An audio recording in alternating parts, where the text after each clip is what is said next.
Sound Speeds. Welcome to another episode of the Sound Speeds podcast, a member of the Geeks Rising podcast community. Sorry, the camera is shaking around for some reason. I have no idea why that's happening, if you can see it.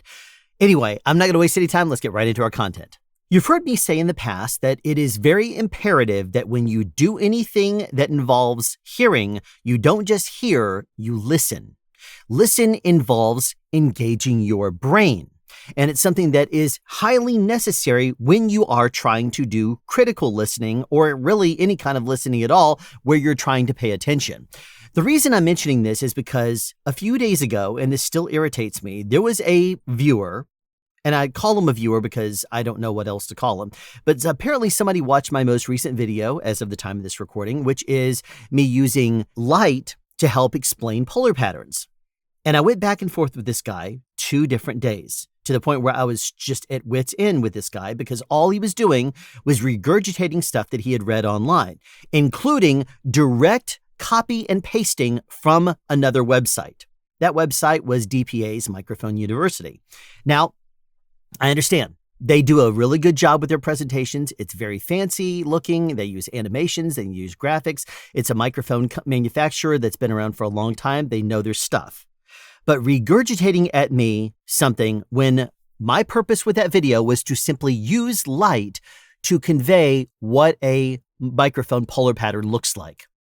But it completely went over his head. And the very first response he gave me was something that pertained to how he doesn't understand what my goal was. Why wasn't I using color? Because there are multiple different lines that indicate 6 decibel fall-offs. And why aren't I doing the same kind of thing and using colors to demonstrate how far away something is with light? Because plain and simple, light level does the same thing, but in a more detailed, way. If I were to say a microphone is here, and I have a line here, a line here, a line here, and I show those fall-offs at 6 decibel increments, you're going to get an idea of the reach of that microphone. But what you're not going to be getting is a very detailed, broken into 256 different pieces of increments of decibels. You're not going to get that. With lights, you can. The closer I got to the light, the more my face brightened up. The farther away I got, the more dim I got. So it was a lot more descriptive when you are talking about visuals than it is to put 4 or 5 different lines and say, this is the reach of a microphone.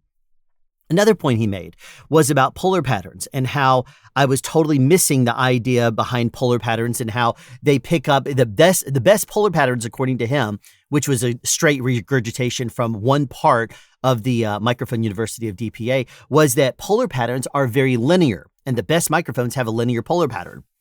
Interesting that you say that, because depending on the style of microphone, you're going to have different types of patterns. You're going to have, for example, the higher pitch sounds may end up having little, jagged lines that come out because it is not going to fully pick up in a very linear, perfectly circular or oval pattern. It's just not going to happen. It is the nature of sound to be affected by things. And things like vibrations are going to be shaped by how deep they are. You've heard me say many times in the past that if you have yourself a nightclub and you approach a nightclub, what frequencies are you hearing? It's the bass frequencies. Why? Because the mids and highs are bouncing around and not going inside the club, and then not necessarily going through the walls nearly as effectively as the bass is. That's just the nature of low versus high frequencies. But his argument was that the best microphones are linear, regardless of design. And I said, no, that's not exactly right. It's okay when you're talking about omni, when you're talking about cardioid, but even then, omni pattern microphones are very detail oriented. It doesn't even go into detail, which with a cardioid, it's very easy. You basically have a line of sight to a capsule, and the capsule is inside the tip of the casing. So it doesn't stick out very far. As long as you are basically line of sight to that capsule, you're going to get a pretty decent pickup on that microphone capsule. If you start to go off axis to it, the detail is going to fall away, but you're still going to pick up many of those frequencies, With an Omni, it's a little bit different because the capsule's on the front, and then you start to run into issues where the case actually blocks the frequencies from getting into the capsule. So the detail falls off when it's off axis. Secondly, the capsule may be designed to pick up vibrations in all directions, but that doesn't necessarily mean they're going to sound good off axis. And one of the things that he was arguing with me, which came straight from the Microphone University, was that it doesn't matter. The best microphones are going to be symmetrical, all the way around, and that off axis you're not going to have as much tonal shifting, or off axis frequency response are not going to be that much different than on axis. Okay, I understand your point. DPA has made the same thing in real life, in their Microphone University. I've seen them present this to me in person, and then I'm like, the design of a microphone actually speaks differently. And then when and one of the reasons why is because they basically say that if you go off axis with a microphone, it's very important for that to stay linear all the way around. And that is the case with many patterns, but not all. And what some people, like this one guy who was debating me and arguing with me online, was basically making it sound like it's every microphone. DPA won't say it's every microphone. They'll say in certain patterns. So to me, it was highly annoying to have someone regurgitate whatever he happened to see on the Microphone University, embellished it in his own mind, took his own take to it, and then simply copied and pasted. It was almost like he had a Word document open and was copying and pasting different things that he had read that seemed to make sense to him. And he was trying to regurgitate it to me because some of the things he said made sense. Some of the things he said were like really weird, and he made weird tangents between things. And some of the hard lines with this frequency needs to be this way because this is where it cuts off, and this is. I'm like, it's not linear like that. It's not an exact frequency that suddenly something changes and goes off axis. It doesn't work that way. Not with any particular microphone design. It changes over the course of time. So that was one of the arguments that I just really had a frustration with when it came down to this guy. And so the reason I'm mentioning all of this is because if I have sent this video to you as a link in any response, in any message, and you've actually gotten this far to listening to my rant here, the reason why is because you are wasting my time by regurgitating things as opposed to giving me your own thoughts and opinions, or by actually watching the video and seeing what I have to say about something. There was one video I did about quick releases, and a person I know in the real world wrote as a comment in that video he said, you didn't mention the Woods quick release and some of the ones that are discontinued from the past. And two, you didn't mention things like the quick releases that were built into things like Pandemic. So I added 2 timestamps, and both of them were in the first 30 seconds of the video, where I say straight up, I'm not talking about non-commercially available, discontinued quick releases, nor am I talking about anything specific to one particular manufacturer. This is an example of someone that has quite literally started watching a video and then said, you know what, he's probably not going to mention this, and went ahead and commented that I didn't without even watching 20 or 30 seconds of the video. So the guy that I was responding to did this exact thing because some of the things that I said were in the first few minutes of the video. Some of the things I said directly quoting, I said, you said I didn't talk about this, but I talked about it in the omnidirectional part. You said I didn't talk about this. I directly talked about it in the cardioid. Now, why can't you see these if you go back and look at this video? Because after we went back and forth for about a full day, he deleted everything. He went back and deleted all of it. I should have screen capped it, when we went overnight, but I didn't expect him to delete it. I expected him to just leave it alone because one of the last things I said was, I'm done with this conversation. After I made my point, and after I told him that he's regurgitating stuff from websites that I could see his direct quote is exactly, you copied and pasted it from another website. As soon as I started pointing out things like that to him and saying, sound is one of those things that it changes to every person, and that you have to have your own thought process, and you have to have your own brain kind of process it, and you have to think about things for yourself. It's one of the reasons why sound is so fascinating. I can't just tell you the way something is going to be to you because your experience may be quite different. But as soon as I made my points, he deleted every one of his comments. And then once I had said I was done with this conversation, he goes back and writes a one little bitty paragraph, and this one's still up there, saying, If you'd like to actually go on to DPA's Microphone University and he posts the exact link of where it is, he says, go and check it out because I find that I forgot his exact wording, but it was like he finds it better than my video. That's fine. Everybody is different. If you don't find any value out of any of my videos, that's fine. Don't watch my channel. Don't waste your time if you don't find anything important. That's the way that you should think about everything in your life. If you don't like something, don't do it. If you're like, well, this food I just bought from this restaurant, it doesn't taste good to me, don't eat it. There's no harm in saying, I'm sorry, this isn't exactly what I was expecting. Can I order something else?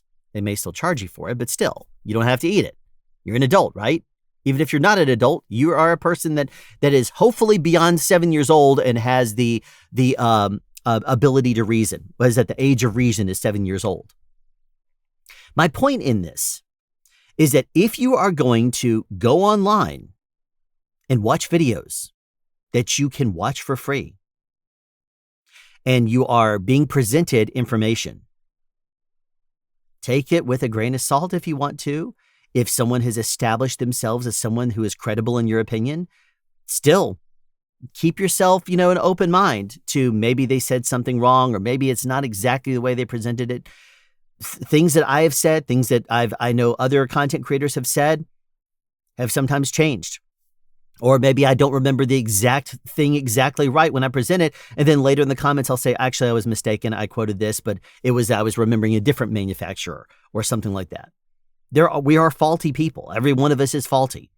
If you like a video I do, cool. If you don't like it, sorry, but go on. Leave and go do something else with your life.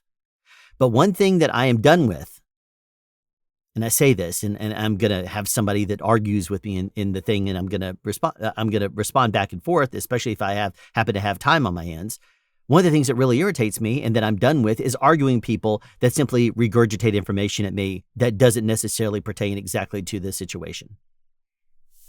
In the past, I haven't blocked people from my channel. I haven't hidden users from my channel. There's been a very few handfuls of people that I have blocked, and most of them are people that are trying to, they're either probing, like to try to troll, or they're trying to get information by saying things to see if it, I guess you could almost say that they're trying to see if it sparks any kind of a curiosity or has a response from me, and based on that response, they would maybe say, oh, okay, this guy's interactive, and maybe try to, I mean, there's people online that have done videos about how there are computers that will write posts in order to see what words are blocked in your blocked words list. And that if you happen to have a blocked word in that list, then they're going to know that if they post something, then it's probably blocked. And another way that they'll use it is they'll post different things. Like if you're trying to find out what my name is, well, you guys know what it is.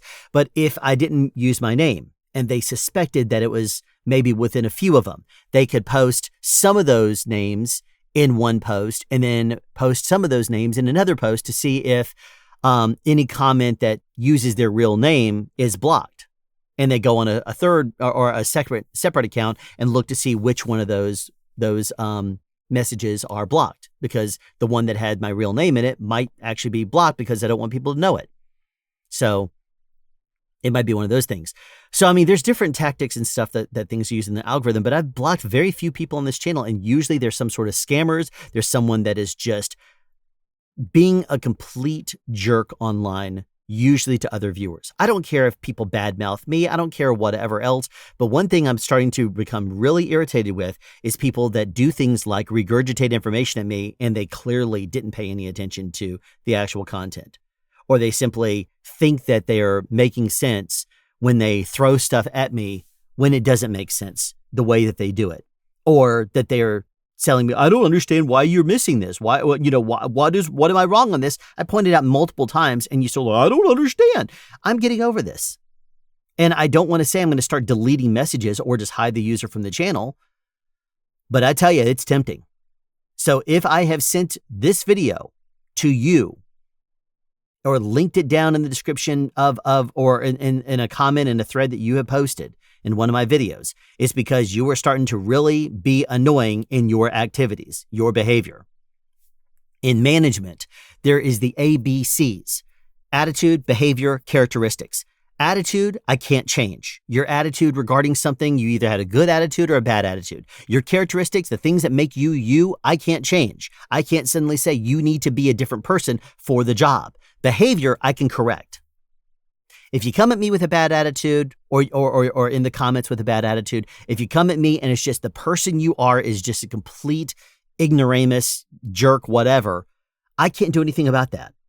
If you start writing things and you're wanting correction, or you're looking for information, or you're looking for something like that because you're doing something, maybe booming something wrong, I can help you correct your behavior. But on the internet, it's very difficult, especially in the comments section, to actually address something. And that's something else someone wants to do, is write me a big, huge, long list of like a small novel, and then expect me to somehow respond to them in the comments and say, here's the 20-page dissertation on your answer. I'm not going to do that.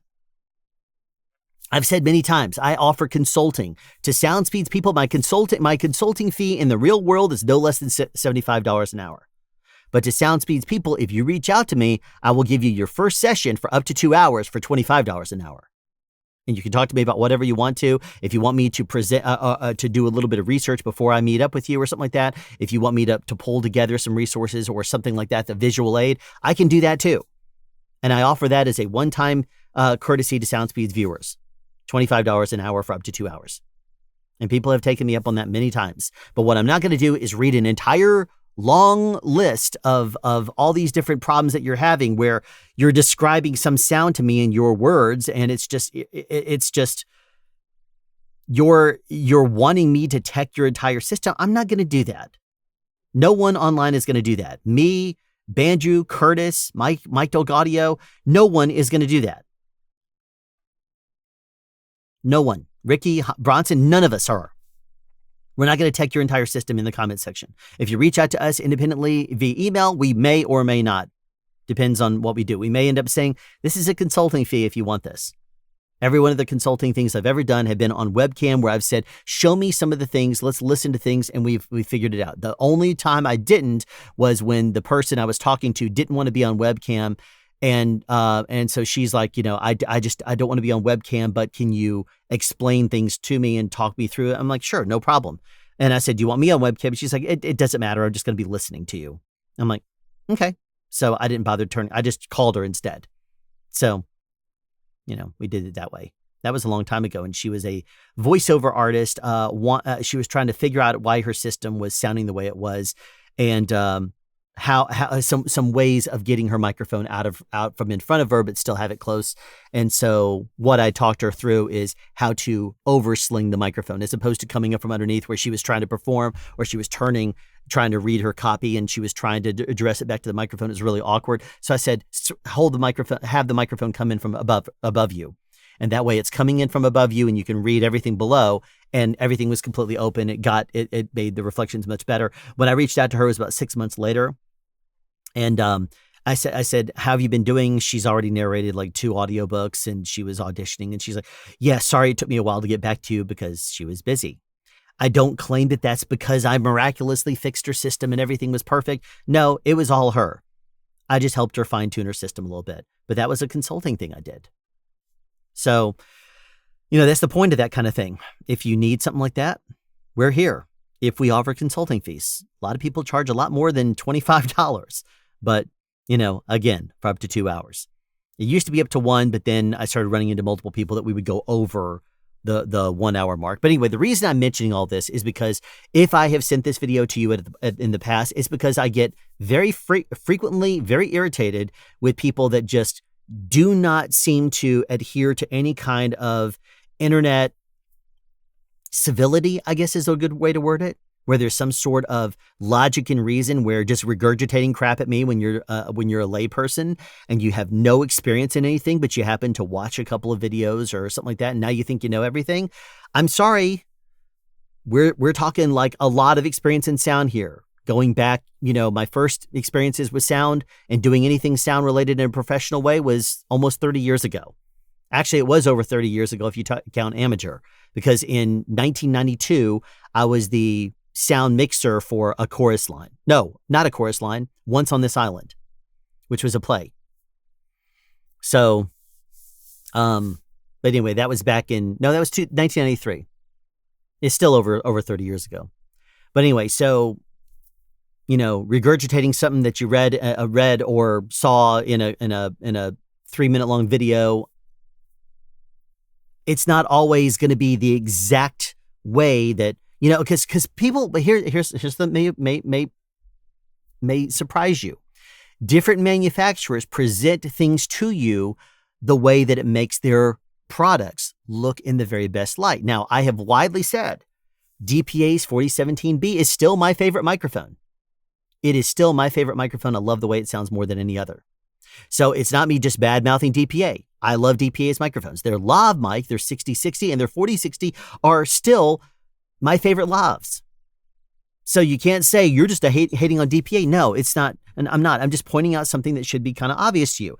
Every manufacturer will present to you information, and much of it is absolutely based in facts. But there are things that are going to be in the Microphone University that are going to be showcased in a way that shows how awesome their products are, because they are a company that has very good products. They spend a lot of time on the research and development and making those products great, and they're going to present their videos in a way that showcases how awesome their microphones are. And I'm not going to say they embellish or they warp the truth or anything like that, because they don't.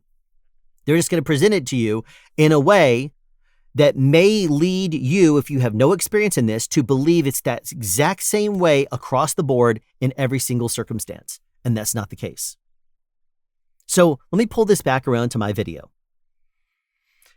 If you watch my video on visualizing light levels to help explain polar patterns of microphones, if you like the video, cool.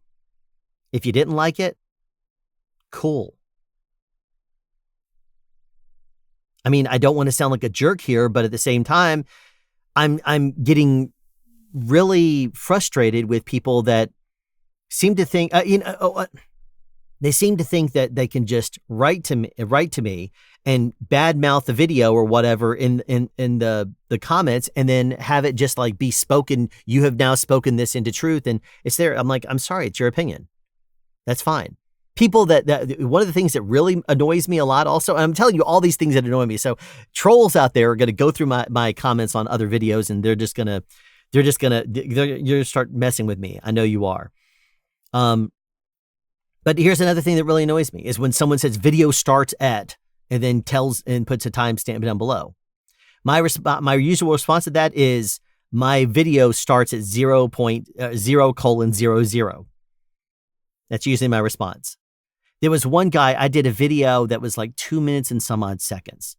And this guy said video starts at 1 minute and 17 seconds or whatever. And my response to that was, hey, Mr. Attention Span, video starts at 0:000. And if you can't watch 1 minute and 17 seconds of me explaining the problem and why people are running into a lack of solutions online and all the different solutions people try in a rapid fire way, but it's basically on that particular video. I'll put right up there as a link. That video was on how if you have Windows popping and crinkling audio, you can actually a fix I found for that. It doesn't work on every computer, but it works on many of them that you can go through the comments, and it's probably the most popular video on my channel now. But there's a lot of people that reply to that one even daily saying, you saved me, this is awesome. And then occasionally you'll see someone say it didn't help. But the comment down there that said video starts at like 1 minute, 17 seconds. My response to that was, hey, Mr. Attention Span, if you can't even stay with me long enough for me to explain what other solutions people have found online that are the same solutions as everyone else in all the different online information, and it's never right, and me saying, I tried all those and it didn't work for me, so let me give you the actual solution. You want me to just start off with the solution and say, here's what it is.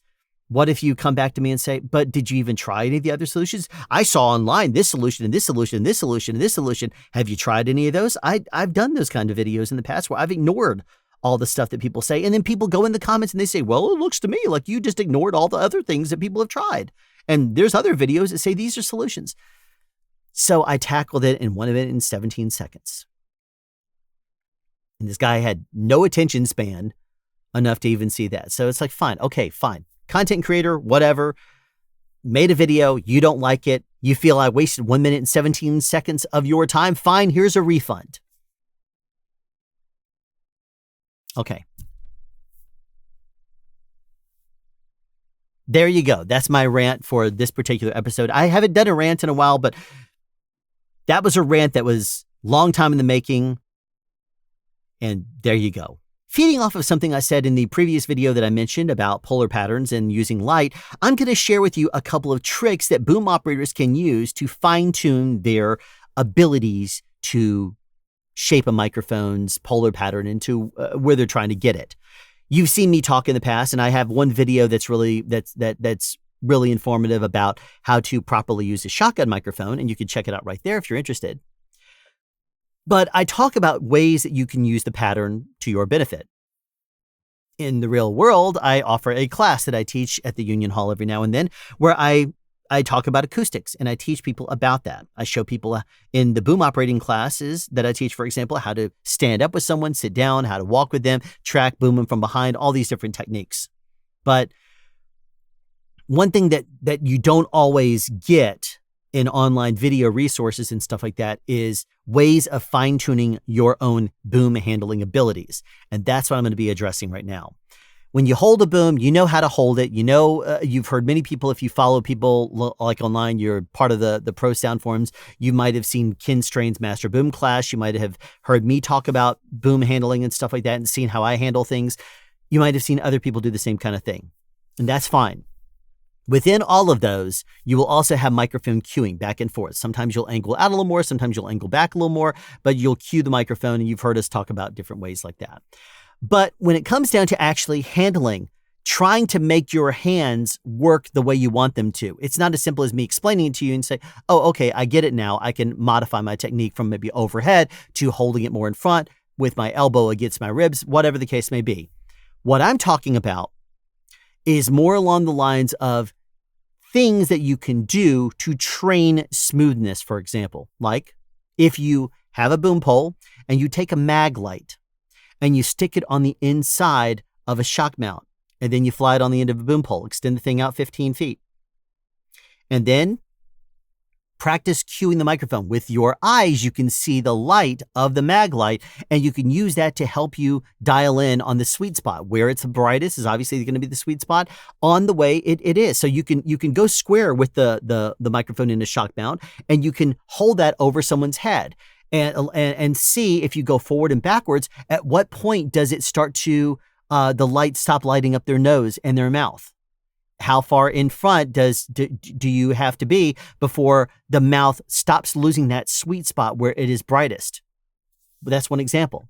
Another thing you can use is a laser pointer. Extend that thing out 15 feet, and you can start tracing lines. I will when I was first trying to get my booming more smooth, I would put a laser pointer on the end of my boom in a shock mount, and then I would start tracing lines, tracing like the line of a door jamb or something like that. And I would start tracing that, and then tracing down the edge, and then tracing, and I would follow certain lines around the room. Sometimes I could just look at something across the room and say, I'm going to follow that line as well as I possibly can. And I would try from the other side of the room to point the microphone at whatever it was I was cueing the laser pointer at, and trying to see how my axis was going to change because of that. I could look at the microphone, the laser pointer, and say, that is angled at this particular direction, and I'm trying to kind of make sure it's pointed the right way. It helps you to train your eyes for saying, okay, the laser pointer is this way. It looks like it should be pointing more downwards, but it's actually pointing that direction. Interesting. And you start to kind of learn things. And the last trick I'll share with you is using an actual microphone. If you have someone that's standing in front of you, let's say 15 feet away, have them make eye contact with you. Don't allow them to look at the microphone. Throw the microphone up and put it over top of them. Have them be completely quiet and just look at you.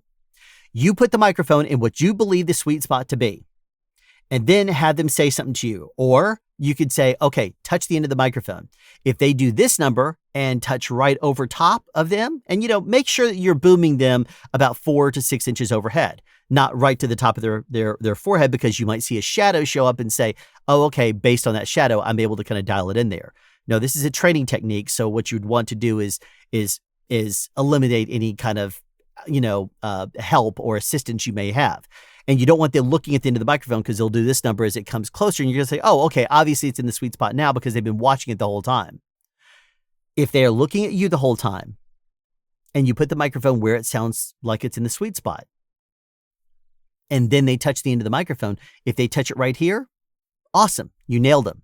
If they're like, oh, it's way out here, and then they touch it, you're probably needing a little bit of help with your depth perception. Do you wear glasses, for example? Sometimes the lenses will change the way that you see things. If you're silhouetted and you're looking into a light, that silhouettes the microphone, and that throws everything into a 2D perspective as opposed to 3D. It makes it very difficult for you to sometimes see the depth of things. So what you can always do, once you've dialed it in and you figure, and every single time you throw the microphone over someone, they literally just can touch the microphone right up in front of you. Once that happens, put a light behind them and then try to do the same thing. Don't necessarily always have it at 15 feet. Maybe at some point you can also try, 12 feet, try, 20 feet, whatever the length of the boom pole you have is. Try them in different environments, have them standing, sitting down, different type situations like that, and see if you can still boom them. You can also, as long as you have a windscreen on your microphone, you can go around to different things in the room. I'd always suggest starting high, put it where you believe it is, and then start lowering it down, not like a pivot like this, because then it's going to go from like up here to trying, it's going to be changing axis. You want to try to maintain the same axis on line to something. So do the rare exception of holding the boom over your head and maybe have 18 or so inches over the top of whatever it is, and then lower it directly in line with what it is. If you're angled out, for example, you need to follow and trace that line down. And what you're trying to do is touch the thing. If you have, for example, a candle, like a candle, let's just do this. I almost did this because I've actually used light bulbs and stuff like that with lamps that are not turned on in classes I've taught. But let's just say you have a candle and you were to put the microphone over top of it, and then you just go in line with it and drop it down. You're like, oops, I missed it. I'm off. Well, okay, how do I need to adjust? Because I saw the microphone and the candle was behind it. So maybe I'll go this way. Oops, I'm behind it now. Okay, now that is perfectly on axis because I just dropped the microphone right on top of the candle. You'll hear it. You'll also see it. That's a very, very valuable trick in training your axis as well. So in addition to things like using the microphone mag light, where it allows you to kind of dial in on the sweet spot of a microphone pattern, where you can look at the quote unquote microphone, the mag light, and use that as a visual reference. Using also a laser pointer to trace the lines of something to help make movement smoother, especially when you start to get tired and your nerves start to get a little jittery. It really helps you to smooth out your moves. And it also helps you do things like muscle shifting, where you learn different ways of shifting certain muscles on and off as you move and position the boom around you. And then, of course, dropping a microphone directly onto whatever it is that you're hoping to be on axis with. Those things are very valuable. Those 3 techniques are usually 3 techniques I show and teach in the real world. And if you want me to do a dedicated video about this so that it's more searchable than being in a, gray thumbnail or whatever on SoundSpeeds as part of the podcast, then tell me in the comments down below if you'd like to see me do this exact same thing in some sort of a standalone video, and I can easily do that. But hopefully this is giving you some insight as to things that you can do to make your boom handling a little bit better. So we have come to an end of another episode of the SoundSpeeds podcast. You heard a rant, heard a couple of tricks, maybe 3 tricks, not a couple, whatever. Hopefully you found this video to be informative and maybe even a bit amusing with my frustrations. Some people like to watch the world burn. Anyway, thanks for tuning into this episode of the SoundSpeeds podcast, and I will see you in 2 weeks, unless, of course, you're binge watching these later, with another episode of the SoundSpeed podcast, where I will bring you more information, sound things, maybe rants, and as always, sound advice. I normally don't leave the podcast using my typical outro. It is what it is.